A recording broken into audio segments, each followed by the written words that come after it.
Hi everyone, how are you? Hope all of you are in good condition. Last lesson, we had learned about the function of obligation with modal should, must, and have to. Today, we learn about the using of modal should for obligation.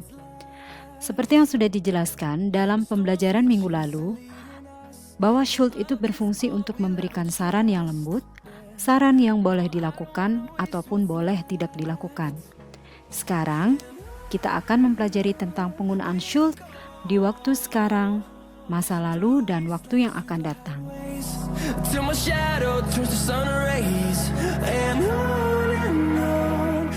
Adapun di struktur dari penggunaan should in present, sekarang, di past, masa lalu, dan future, masa depan, itu yang pertama, penggunaan should in simple atau present.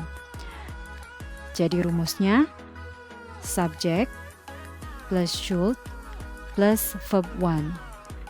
Jadi subject itu adalah orang plus should dan kata kerja bentuk pertama. Itu penggunaan should in present in simple ya. Kemudian yang kedua, should in future atau continuous. Jadi di use should in future atau continuous, strukturnya subject plus should plus be plus verb ing. Jadi subject plus should plus be plus verb ing. Kata kerja diikuti oleh ing. Nah, itu should in future or continuous. Kemudian yang ketiga, should in past atau perfect. Strukturnya subject plus should plus have or has ya, plus verb 3, kata kerja bentuk ketiga. Jadi should in past or perfect itu strukturnya adalah subject plus should plus have or has plus verb 3. Nah, ini ada di LKS halaman 22. Jadi kalau kalian tidak mengerti dengan penjelasan ini, silakan kalian ke LKS halaman 22 di use of should for obligation. Okay, we'll continue in example. Nah, contoh dari penggunaan should for obligation. Yang pertama, you have checked in the doctor. You should be fine tomorrow. Jadi di sini menggunakan should yang simple atau yang present. Jadi rumusnya should plus verb 1, kata kerja bentuk pertama. Ini be ini termasuk kata kerja bentuk pertama karena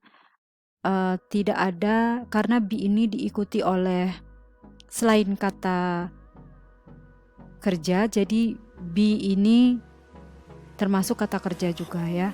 Jadi you should be fine tomorrow. Kamu harusnya baik besok. Harusnya sudah sehat besok ya. Itu yang pertama ya. You have checked in the doctor. Kamu harus cek ke dokter. Kamu seharusnya sehat besok.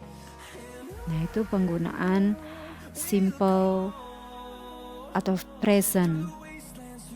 The use of should for obligation in present ya. Kemudian yang kedua, you should pay attention to the teacher's explanation. Nah, ini juga menggunakan should dalam bentuk simple atau present. Dilihat dari strukturnya subject plus should plus kata kerja bentuk pertama. You should pay ya attention to the teacher explanation. Kamu seharusnya memperhatikan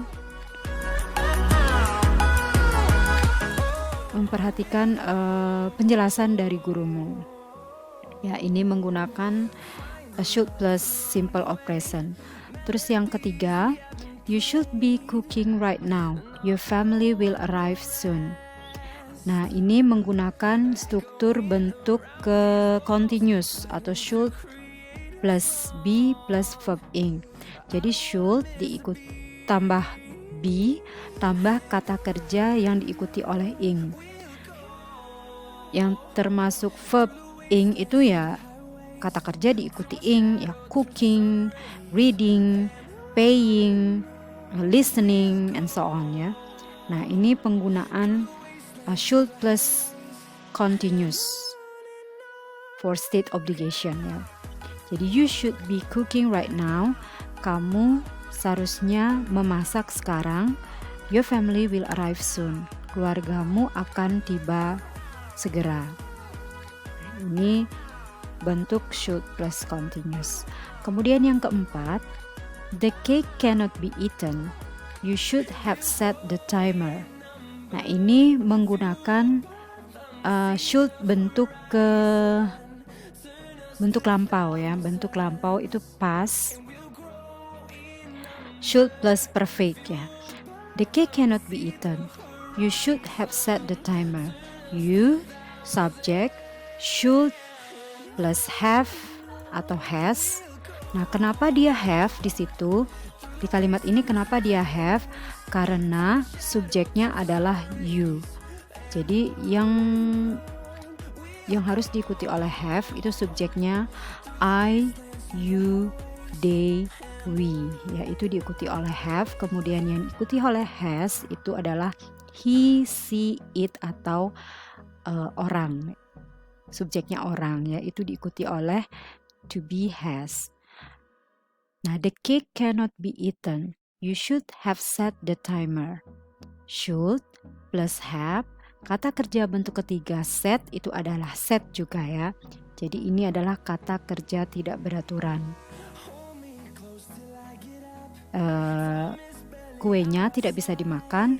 Kamu seharusnya mengatur timernya, mungkin jamnya ya. Nah, ya ini penggunaan dari should plus perfect atau past. Kemudian yang nomor 5, you should have submit your assignment yesterday. It is late. Nah, ini juga menggunakan struktur dari should plus perfect. You should have submitted. You subject should have. Ya, ada have-nya karena subjeknya you. Submit, mengumpulkan. Jadi kata kerja bentuk ketiga dari submit itu ditambah ed. Kata kerja beraturan ditambah ed ya, verb 3-nya. Nah, kamu seharusnya mengumpulkan tugasmu kemarin. Sudah terlambat ya. Nah, itu yang penggunaan dari should plus perfect. Kemudian yang nomor 6, you should be wearing your jacket. The weather is fine. Nah, ini menggunakan struktur dari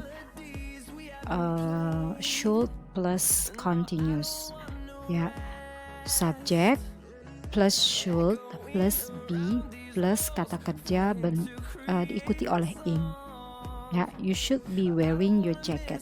The weather is very cold now. Kamu seharusnya memakai jaketmu. Cuacanya sangat dingin sekarang. Ya, itu menggunakan should plus continuous atau future. Oke, itu tadi contoh-contoh dalam penggunaan should for obligation. Ada 3, yaitu should in present or simple, ini rumusnya atau strukturnya. Should in future or continuous, ini strukturnya. Dan should in past or perfect, and there is the structure ya. Nah, kalau belum jelas tentang penjelasan ini, kalian boleh lihat buku-buku lain atau sumber-sumber lain di googling your internet, and also you can read in another source. Mungkin di LKS juga kalau kamu punya LKS or buku paket. Okay, student, I hope you understand of the explanation for the use of should in present, past, and future. If you have any question, please ask me anytime. Okay? See you in another lesson. Bye.